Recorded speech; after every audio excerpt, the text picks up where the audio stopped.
నమస్తే అండి. నేను doctor Srujana, MD DM consultant rheumatologist, Medicover hospital, Kurnool. ప్రీవియస్‌గా మనం ఫైబ్రోమైయాల్జియా మీద కొన్ని రీల్స్ చూసాం కదండీ!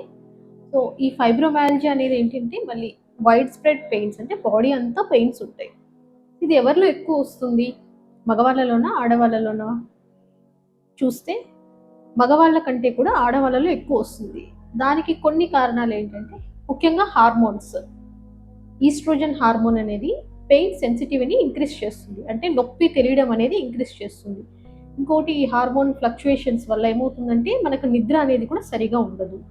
ఈ హార్మోన్ కొన్ని కెమికల్స్ అంటే మనకు పెయిన్ తెలిసే కెమికల్స్, పెయిన్ తగ్గించే కెమికల్స్ మీద కూడా కొన్ని ఎఫెక్ట్ ఉంటుంది. అంటే లైక్ పెయిన్ తగ్గించడం అంటే మనకు న్యూరో ట్రాన్స్‌మిటర్స్ అంటారు. సెరటోనిన్, డోపమిన్ వాటి లెవెల్స్‌ని తగ్గించడం వల్ల కూడా పెయిన్ సెన్సిటివిటీ ఇంక్రీజ్ అవుతుంది. అంటే మనకు ఎలా ఉంటుందంటే జస్ట్ ఇట్లా టచ్ చేసినా కూడా పెయిన్ రావడం అనేది జరుగుతుంది. సో, ముఖ్యంగా ఆడవాళ్ళలో ఎస్పెషల్లీ పీరియడ్స్‌కి ముందు కానీ, లేకపోతే మెనోపాజ్ టైంలో కానీ ఎక్కువ పెయిన్ ఫీల్ అవుతుంటారు.